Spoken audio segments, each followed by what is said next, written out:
ज्येष्ठ गायिका आशा भोसले यांचं मुंबईत रुग्णालयात निधन.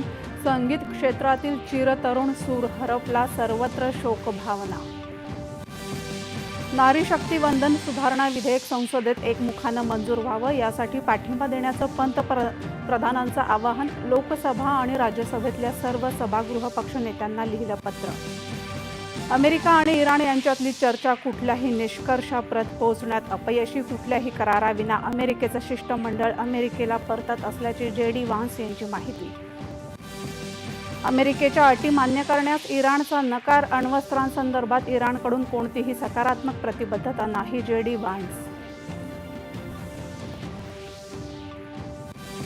परराष्ट्र व्यवहार मंत्री डॉक्टर S जयशंकर यांनी संयुक्त अरब अमिरातीचे उपपंतप्रधान आणि परराष्ट्र व्यवहार मंत्र्यांशी केली चर्चा. द्विपक्षीय संबंधांचा घेतला आढावा. छत्तीसगडमधल्या गरे पाल्मा खाणीतून कोळशाची पहिली मालगाडी नागपूरमधल्या कोराडी इथं दाखल. कोळशासाठी इतरांवरील महाराष्ट्राचं अवलंबित्व कमी होणार, मुख्यमंत्री.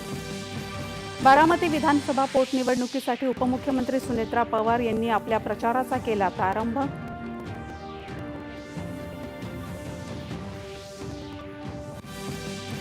अमेरिकेतल्या सिएटल शहराच्या मध्यवर्ती भागात स्वामी विवेकानंद यांच्या पूर्णाकृती पुतळ्याचं अनावरण.